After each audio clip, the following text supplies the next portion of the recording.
Bonjour tout le monde, c'est Yannick, j'espère que vous allez bien. On est en octobre, l'année se termine lentement. La plupart des constructeurs de smartphones ont dégainé leurs dernières armes, ont lancé leurs produits en attendant patiemment les périodes fastes de fin d'année, Noël. Mais il y en a un que nous on attend encore particulièrement, impatiemment je dirais même, car on sait qu'il va faire mal en cette fin d'année 2021.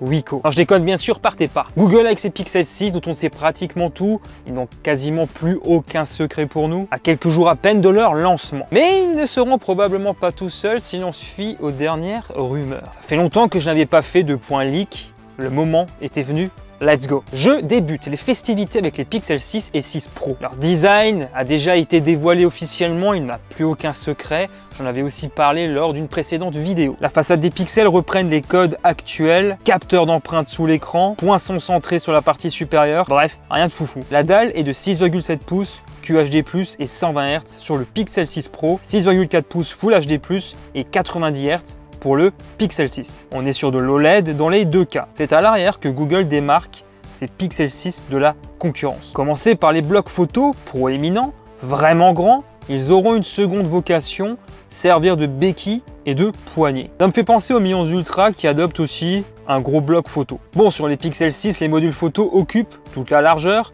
J'imagine que cela peut aussi servir à améliorer leur prise en main quand on joue par exemple. D'après OnLeaks, les dimensions du Pixel 6 Pro seraient de 136,9 par 75,8 par 8,9 mm.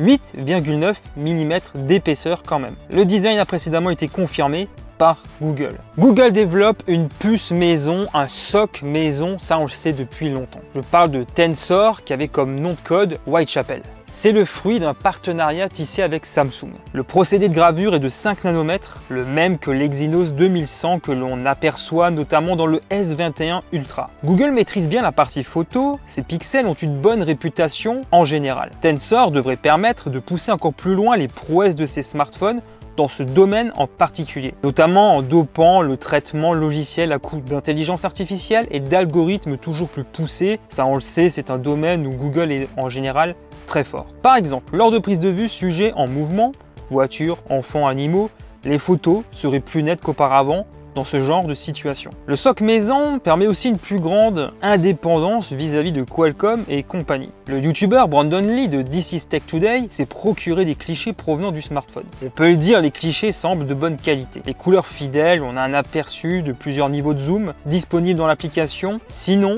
le reste semble demeurer identique à ce que l'on connaît aujourd'hui au niveau de l'application photo. Ces smartphones assurément haut de gamme devraient bénéficier de 12 Go de RAM LPDDR5, en tout cas pour la variante Pro au moins. Ces smartphones auront droit à l'UWB, facilitant la communication des Pixel 6 avec des balises connectées type SmartTag+, ou pour se localiser plus précisément à l'intérieur d'un bâtiment. Les Pixel 6 et 6 Pro auront droit à 128 à 256 Go de stockage selon la variante choisie. Le Pro aurait droit à une déclinaison supplémentaire avec 512 Go de stockage. L'autonomie serait confiée à des batteries de 4600 et 5000 mAh pour respectivement les Pixel 6 et 6 Pro. La charge rapide ne dépasserait pas les 33 watts. Il est supposé que le chargeur ne sera pas fourni directement dans la boîte, malheureusement. Des fuites en provenance d'un opérateur européen suggèrent que les prix seront particulièrement attractifs. À partir de 650 € pour le Pixel 6 et 899 €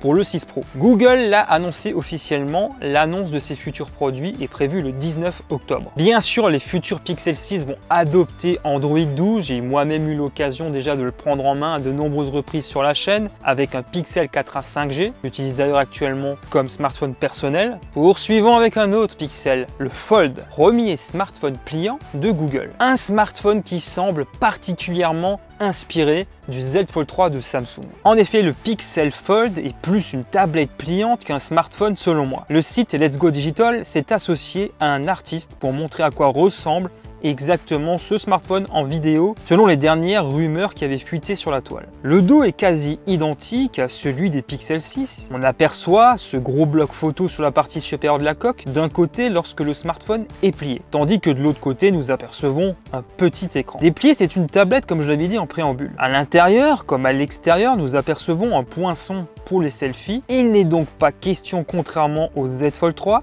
pour Google d'y mettre un capteur photo sous écran. Le grand écran de ce Pixel Fold bénéficierait aussi d'un taux de rafraîchissement de 120 Hz pour accroître le sentiment de fluidité. C'est à prendre avec des pincettes, on s'attend à ce que l'écran intérieur soit d'une dimension de 7,6 pouces. Pour le moment, on ignore beaucoup de choses concernant les specs. Mais bien évidemment, à l'instar des Pixel 6, ce smartphone adopterait Android 12, avec une petite interface aux petits oignons adaptée à son écran pliant. Il n'est pas certain que ce smartphone soit présenté au même moment, le 19 octobre, que les Pixel 6. Les rumeurs évoquent plutôt un événement qui aurait lieu au mois de novembre. On verra bien si elle se confirme ou non.